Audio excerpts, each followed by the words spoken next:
പത്തനംതിട്ട കോന്നിയിൽ ക്വാറി അപകടത്തിൽപ്പെട്ട തൊഴിലാളിക്കായുള്ള തെരച്ചിൽ തുടങ്ങി.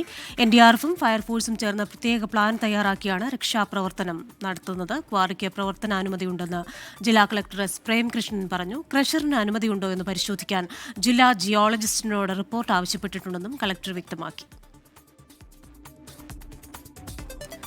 കോന്നി പയ്യനാമണ്ണിൽ നിന്ന് ഷഫീദ് റാവുത്തറും AV ജയശങ്കറും ചേരുകയാണ്. ആദ്യം ഷഫീദ് റാവുത്തറിലേക്ക്. ഷഫീദെ, മഴയും അതുപോലെ തന്നെ ഈ പാറ ഇടിയുന്നതും ഈ രക്ഷാദൗത്യത്തിന് തെരച്ചിലിന് ഒരു വെല്ലുവിളിയാവുകയാണല്ലോ. ഇപ്പോൾ NDRFും ഫയർഫോഴ്സും സംയുക്തമായി നടത്തുന്ന ആ പദ്ധതി പ്രകാരമാണോ തെരച്ചിൽ പുരോഗമിക്കുന്നത്? ക്രിസ്ത്യന, ഉറപ്പായും. കാരണം പ്രതികൂല കാലാവസ്ഥ രാവിലെ ഉണ്ടായിരുന്നു, കാര്യമായ മഴ അത് പ്രദേശത്തുണ്ടായിരുന്നു. പക്ഷേ അതിനുശേഷം ജില്ലാ കളക്ടറുടെ നേതൃത്വത്തിൽ ഒരു യോഗമൊക്കെ ചേർന്ന് ഒരു ആക്ഷൻ പ്ലാനൊക്കെ തയ്യാറാക്കിയ ശേഷമാണ് ഇപ്പോൾ ഈ സംഭവ സ്ഥലത്ത്, അതായത് നമുക്ക് ആ ദൃശ്യങ്ങളിൽ, ആകാശ ദൃശ്യങ്ങളിൽ കാണാൻ സാധിക്കും.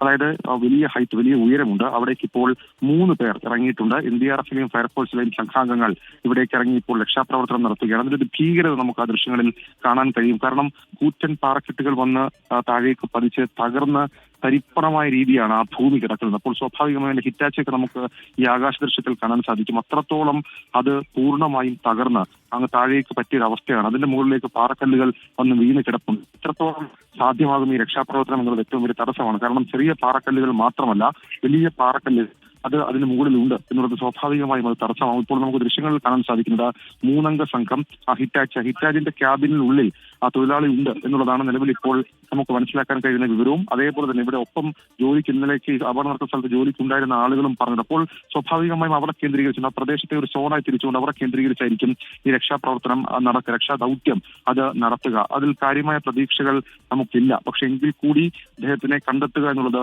ഈ സമയത്ത് ഏറ്റവും പ്രധാനപ്പെട്ട കാര്യമാണ്. ഇന്ന് രാവിലെ പത്തനംതിട്ട ജില്ലാ കളക്ടറിന്റെ ഒരു ആക്ഷൻ പ്ലാനിനെ സംബന്ധിച്ചൊരു മാധ്യമപ്രവർത്തകരോട് സംസാരിച്ചിരുന്നു. അതിനപ്പുറത്തേക്ക് നമുക്ക് ഈ ടെറൈൻ്റെ ഒരു വലിയ തടസ്സം എന്ന് പറയുന്നത് ഏത് സമയവും അപകടമുണ്ടാകാം. ഇന്നലെ വൈകിട്ട് ഈ അപകടമുണ്ടായ ശേഷവും സമാനമായ രീതിയിൽ ഈ ജില്ലാ കളക്ടർ മാധ്യമങ്ങളോട് സംസാരിക്കുന്ന സമയത്തൊക്കെ പാറക്കല്ലുകൾ വന്ന് വീഴുന്ന സാഹചര്യം ഉണ്ടായി. അങ്ങനെ ഒരു അപകടം നിറഞ്ഞ സാഹചര്യത്തിൽ നിലവിൽ ഇപ്പോൾ രക്ഷാദൗത്യം നടക്കുന്നു എന്ന് വേണം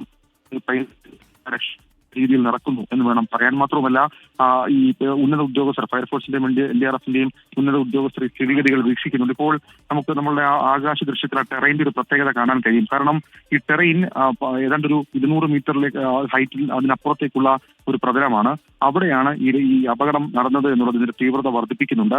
ഈ മഴ ഇങ്ങനെ കാര്യമായി നിലവിൽ ഇപ്പോൾ മാറി നിൽക്കുന്നുണ്ടെങ്കിൽ കൂടി അതും ഒരു പക്ഷേ ഇതിന് തടസ്സമായി മാറാമെന്നുള്ളതാണ്. മാത്രമല്ല, ഞാൻ മുൻപ് സൂചിപ്പിച്ചതുപോലെ തന്നെ ഈ പാറക്കല്ലുകൾ പൂർണ്ണമായും ഈ ഹിറ്റാച്ചിയുടെ മുകളിൽ നിന്ന് മാറ്റുക അത് എത്രത്തോളം യാഥാർത്ഥ്യമാകും എന്നുള്ളത് ഇപ്പോഴും ഒരു സംശയമാണ്. ജില്ലാ കളക്ടറും NDRFിന്റെ ഉദ്യോഗസ്ഥരും അടക്കം പറഞ്ഞ കാര്യം അതായിരുന്നു. നിലവിലിപ്പോൾ ഈ സംഭവ സ്ഥലത്ത് ക്യാമ്പ് ചെയ്ത് പ്രവർത്തിക്കുന്നത് 27 അംഗ NDRF സംഘവും 20 അംഗ ഫയർഫോഴ്സ് സ്പെഷ്യൽ ടാസ്ക് ഫോഴ്സുമാണ്. ഏതായാലും ആ ദൃശ്യങ്ങളിൽ നമുക്ക് കാണാൻ സാധിക്കും ഈ എത്രത്തോളം ഈ ഹിറ്റാച്ച് തകർന്ന് തരിപ്പണമായി എന്നുള്ളത് കാണാൻ സാധിക്കും. അതിന് മുകളിലേക്ക് പതിച്ച പാറക്കല്ലുകൾ, ചെറിയ പാറക്കല്ലുകൾ നീക്കം ചെയ്യുകയാണ് നിലവിലിപ്പോൾ ഈ 3 അംഗ സംഘം ചെയ്യുന്നത്. കൂടുതൽ അംഗങ്ങൾ ഒരുപക്ഷെ ആവശ്യമെങ്കിൽ അങ്ങോട്ടേക്ക് ഇറങ്ങും. അതിനപ്പുറത്തേക്ക് നിലവിലിപ്പോൾ ഏതെങ്കിലും പുരോഗതി ഈ രക്ഷാദൗത്യത്തിലില്ല. തൊഴിലാളിയെ കണ്ടെത്താൻ നമുക്ക് ഇതുവരെയും കഴിഞ്ഞിട്ടില്ല.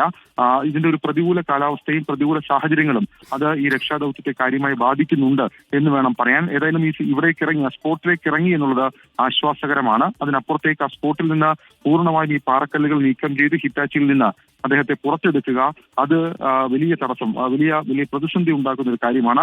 അതിനനുസരിച്ചുള്ള ക്രമീകരണങ്ങൾ ഒരുക്കി. പക്ഷേ ഈ അതായത് ഇപ്പോൾ അവർ നടത്തുന്ന ഈ രക്ഷാപ്രവർത്തനം വിജയം കണ്ടില്ലെങ്കിൽ കൂടുതൽ ആളുകൾ ഇറങ്ങുകയും ഏതെങ്കിലും തരത്തിലുള്ള എക്യുപ്മെന്റ്സ് ഇവിടേക്ക് കൊണ്ടുവന്ന് അത് ഉപയോഗിച്ചുകൊണ്ടുള്ള ഒരു തിരച്ചിൽ കൂടി നടത്താനാണ് നിലവിൽ ഇപ്പോൾ പത്തനംതിട്ട ജില്ലാ കളക്ടർ അതേപോലെ തന്നെ NDRF ഫയർഫോഴ്സ് സംയുക്തമായി തീരുമാനിച്ചിരിക്കുന്ന കാര്യം. ക്രിസ്ത്യന, ഷഫീദ് റാവുത്തറാണ് കോന്നി പയ്യനാമണ്ണിൽ നിന്ന് രക്ഷാദൗത്യത്തിന്റെ വിശദാംശങ്ങൾ നൽകിയത്.